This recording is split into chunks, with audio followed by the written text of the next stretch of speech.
Welcome back नाज़रीन। मरियम औरंगजेब साहिबा ने कल क्या कहा था FIA में जो मुकदमा ज़ेर समात है मनी लॉन्ड्रिंग का, ज़रा सुनाइए जी। 1.25 साल गुजर गए, बैंकिंग कोर्ट के अंदर चलान FIA जमा नहीं करा सकी, तो कल शहबाज शरीफ साहब तो इंशाल्लाह अब जेल नहीं जाएंगे। कोई एक धेले की करप्शन साबित नहीं कर सके। ना पहले कभी केस बनता था, ना कोई करप्शन हुई, ना कोई मिस यूज ऑफ अथॉरिटी हुई, ना किसी किस्म की मनी लॉन्ड्रिंग हुई, ना कोई किकबैक, क्योंकि उस वक्त वजीर आजम मुल्क का नवाज शरीफ था और पंजाब का वजीर आला शहबाज शरीफ था। जाते जाते जी बड़ी मासूमियत से वो बता गई कि उस वक्त वजीर आजम नवाज शरीफ साहब थे और वजीर आला पंजाब शहबाज शरीफ साहब थे। यही मुकदमा FIA का है बुनियादी तौर पे, और यही चलान उन्होंने दाखिल करवाया है। और अगर यही स्टेटमेंट उनसे रिकॉर्ड करवा ली जाए FIA एहतसाब अदालत में या एंटी करप्शन कोर्ट में, तो पता चल जाएगा। ये है जनाब, ये चलान शहबाज शरीफ, हमजा शहबाज को जो ज़मानत कबल गिरफ्तारी पर हैं, और सलमान शहबाज जो इश्तिहारी हैं उनको मरकज़ी मुल्ज़म ठहराता है, जबकि चपरासियों, क्लर्कों समेत 14 बेनामी खातेदारों और 6 सहूलतकारों को एआनत जुर्म की बुनियाद पर शरीक मुल्ज़म ठहराता है। 2008 से 2018 के दौरान शहबाज शरीफ बतौर वज़ीर आला और हमजा शहबाज बतौर MNA दोनों पब्लिक ऑफिस होल्डर थे, जो 16 अरब रुपए से ज़ायद की नाजायज़ दौलत इकट्ठी करने और ज़ाती फ़ायदा उठाने पर जवाबदेह हैं। बारे सबूत भी इन पर है कि वो साबित करें कि मुजरिमाना सरगर्मी या मनी लॉन्ड्रिंग में मुलव्वस नहीं रहे, और ये तमाम दौलत दरअसल उन्होंने कानूनी ज़राए से हासिल की है। चलान सबमिट हो गया चौधरी साहब, और मुल्ज़मान ज़मानत कबल गिरफ्तारी पर हैं। देखते हैं इसके बाद अगला स्टेप क्या होता है। एक चलते हैं सर गवादर, और कल वज़ीर-ए-आज़म इमरान खान ने नोटिस लिया। गवादर मेरी बहुत क्या कहना चाहिए, गवादर के शहरी, गवादर के मकीन अपने हुकूक के लिए, अपने मसाइल के लिए एहतजाज कर रहे थे। उनकी एहतजाज की आवाज़ कोयटा तक नहीं पहुंच पा रही थी, तो लिहाजा जब वो सोशल मीडिया पे आई, TV पे आई, तो वज़ीर-ए-आज़म इमरान खान ने उसका नोटिस लिया और उन्होंने कल ट्वीट किया। उसके बाद फिर वफाकी वज़रा और दीगर हुकूमत भी हरकत में आई। वज़ीर-ए-आज़म इमरान खान ने कहा जी मैंने गवादर के जफाकश माहीगीरों के बिल्कुल जायज़ मुतालबात का नोटिस ले लिया है। ट्रॉलर्स की जानिब से गैर कानूनी माहीगीर के खिलाफ सख्त कार्रवाई की जाएगी, और मैं वज़ीर आला बलूचिस्तान से भी बात करूँगा। हमारे साथ हैं जी मुस्तफ़ा तरीन साहब। मुस्तफ़ा तरीन साहब हमारे साथ हैं, ब्यूरो चीफ हैं कोयटा के। उनसे मालूम करते हैं मुख्तसर कि गवादर के शहरियों के मुतालबात क्या हैं जी। मुस्तफ़ा तरीन जी साहब। जी, मैंने कहा गवादर के शहरियों के क्या मसाइल हैं और कितने जायज़ हैं, कितने नाजायज़, ज़रा बताइएगा।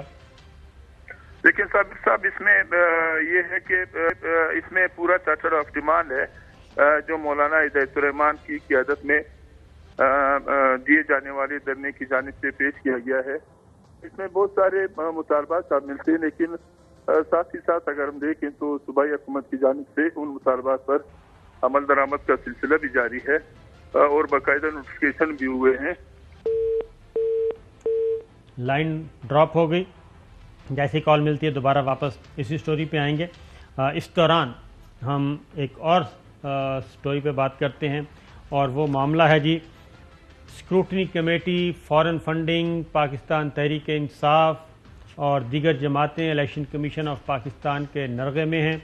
कल अचानक वफाकी वज़रा ने फ़ारूक हबीब साहब और फवाद चौधरी साहब ने प्रेस कॉन्फ्रेंस की, और इस प्रेस कॉन्फ्रेंस का मकसद क्या था, क्या कोई ख़तरे की घंटी बज रही है, और क्या कहा, ज़रा सुनिए जी। स्क्रूटनी कमेटी भी एक ही है, उसके अरकान भी एक ही हैं, जो PTI के केसेस को भी सुन रहे हैं, PMLN के केसेस को भी सुन रहे हैं, पीपल्स पार्टी के केसेस को भी सुन रहे हैं। ये मुतालबा आज करना चाहता हूँ इलेक्शन कमीशन से भी और इलेक्शन कमीशन की स्क्रूटनी कमेटी से भी, कि आप जो है वो तीनों बड़ी जमातें PMLN और पीपल्स पार्टी की भी जो है वो स्क्रूटनी की रिपोर्ट को सामने लेकर आए, और एक ही वक्त के अंदर सामने लेकर आए। साहब ये क्या कोई खतरा है? नहीं, कोई खतरा नहीं है। मतलब इलेक्शन कमीशन अपनी जो भी फाइंडिंग देगा उसके पास काफ़ी यानी फोरम्स हैं जिधर ये एजिटेट करके रिलीफ ले सकते हैं। पहले तो मेरा नहीं ख्याल कि इलेक्शन कमीशन कोई बहुत एक्सट्रीम मेजर्स में जाएगा। لیکن ابھی ہمیں تو پتہ نہیں بھائی کیا فارن فنڈنگ تو کیا لوکل فنڈنگ. شاہ صاحب قانون تو بالکل واضح ہے. ایک بات بتا دوں میں آپ کو, فارن فنڈنگ کا کیس اتنا کلیئر ہے, اس میں اگر مگر کی کوئی گنجائش ہی نہیں رکھی لیجسلیچرز نے, اور اس میں یہ سارے آتے ہیں. یہ بات میں آپ کو کیٹاگوریکلی بتا دوں, یا تو قانون تبدیل کرنا پڑے گا یا پھر ایک دفعہ اس کو ڈیلے کر کے کرتے. لیکن پی ٹی آئی کی قیادت تو سمجھتی ہے کوئی یہ کیس نہیں ہے ایسے ٹرمپ. اصل میں شاہ صاحب میں آپ کو بتا دوں کہ یہ آپ کہہ سکتے ہیں کہ نادانستگی میں ہو گیا اور ان کو نہیں معلوم تھا اور ڈاکومنٹیشن اس طرح سے نہیں کی گئی, لیکن قانون اس بارے میں بالکل کلیئر ہے. ہم کئی دفعہ پروگرام کر چکے ہیں کہ غیر ملکی فنڈنگ کے بعد کسی بھی جماعت کا وجود برقرار رکھنا سوال ہی پیدا نہیں ہوتا. اور اس لیے کل جو وفاقی غیر ملکی فنڈنگ تو ساری جماعتوں کو رائٹ ہے. پاکستانی 1 کروڑ باہر ہے, نو سر, چندے دیتے ہیں. سنیں نا, اصل میں یہ ہو رہا ہے کہ خدا نہ خواستہ کوئی اسرائیل کا تو نہیں آ گیا پیسہ, کوئی انڈیا کا تو نہیں آ گیا, کوئی ملک دشمنوں نے تو یہی پارٹی کھڑی ہاں تو یہی تو بتا رہا ہوں. اور جن کو پیسے دیے اسامہ لادن سے وقت سے لے کے, ان کو تو آپ کچھ کرتے نہیں ہو. دیکھیں جیسا بات پتہ ہے کہ اسامہ بن لادن ایک سائڈ پہ رکھیں, فارن فنڈنگ بالکل ایک دوسرا معاملہ ہے. اس میں مسلم لیگ نواز, پاکستان پیپلز پارٹی, پاکستان تحریک انصاف, کوئی اور جماعت بھی ہے. انتہائی سیریس معاملہ ہے.